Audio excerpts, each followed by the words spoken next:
বিশ্ব নেতাদের পদচারণায় মুখরিত মালয়েশিয়ার কুয়ালালামপুর। মিয়ানমারের গৃহযুদ্ধ, চীনের সঙ্গে তাইওয়ানের ক্রমবর্ধমান অস্থিরতা সহ নানামুখী আঞ্চলিক উত্তেজনার মধ্যেই সোমবার অনুষ্ঠিত হয় ৪৬তম দক্ষিণ পূর্ব এশীয় দেশগুলির সহযোগিতা সংস্থা আসিয়ান শীর্ষ সম্মেলন। ২ দিনব্যাপী সম্মেলনের মূল প্রতিপাদ্য অন্তর্ভুক্তি ও স্থায়িত্ব। এবারের সম্মেলনে সভাপতিত্ব করছেন মালয়েশিয়ার প্রধানমন্ত্রী আনোয়ার ইব্রাহিম। প্রথম দিন বিভিন্ন দেশের নেতাদের স্বাগত জানান আনোয়ার ইব্রাহিম।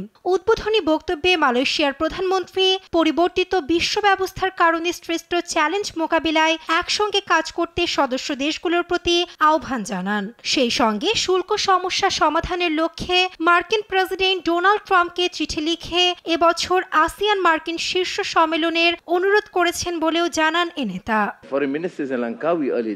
ভূরাজনৈতিক ব্যবস্থায় বড় ধরনের পরিবর্তন ঘটেছে। সাম্প্রতিক মার্কিন একতরফা শুল্ক আরোপের ফলে বৈশ্বিক বাণিজ্য ব্যবস্থায়ও নানা প্রতিবন্ধকতা তৈরি হয়েছে। আসিয়ানে আমাদের শান্তি, স্থিতিশীলতা ও সমৃদ্ধির লক্ষ্যে বাণিজ্য, মূলধন ও জনগণের অবাধ প্রবাহ নিশ্চিত করতে হবে। এবারের সম্মেলনের কেন্দ্রবিন্দুতে রয়েছে মিয়ানমারের চলমান রাজনৈতিক অস্থিরতার ইস্যুটি। ২০২১ সালে অভ্যুত্থানের মাধ্যমে জান্তা সরকার দেশটির ক্ষমতা দখল করলে আসিয়ানের বার্ষিক বৈঠক থেকে বাদ দেওয়া হয় মিন অং লাইংকে। এবছর আসিয়ান চেয়ার হিসেবে ইনফরমাল অ্যাডভাইজারি গ্রুপ গঠনের মাধ্যমে মিয়ানমার সংকট মোকাবিলায় চাপ সৃষ্টি করতে ইতিবাচক পদক্ষেপ নিয়েছে কুয়ালালামপুর। এছাড়াও মিয়ানমারে যুদ্ধবিরতির মেয়াদ বাড়ানোর আহ্বান জানিয়েছে দেশটি।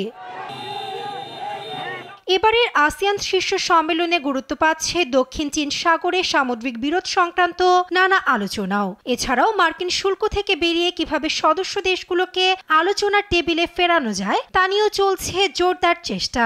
পাশাপাশি আঞ্চলিক সহযোগিতা, ব্যবসা, নিরাপত্তা ও পরিবেশগত ভারসাম্য সংক্রান্ত নানা বিষয় সহ আঞ্চলিক ও বৈশ্বিক বিষয়গুলিও এবারের আলোচনায় গুরুত্ব পাচ্ছে, যার ফলশ্রুতিতে সম্মেলনের প্রথম দিন বসে আসিয়ান গালফ কোঅপারেশন কাউন্সিল সম্মেলন ও আসিয়ান জিসিসি চীন ত্রিপাক্ষিক বৈঠক।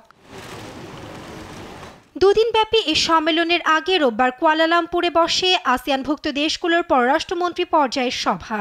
এ বৈঠক থেকেও আঞ্চলিক শান্তি, স্থিতিশীলতা ও সমৃদ্ধি বজায় রাখতে একসঙ্গে কাজ করার উপর গুরুত্বারোপ করেন প্রতিনিধিরা। নাসরিন আক্তার, নিউজ ডেস্ক, দেশ টিভি।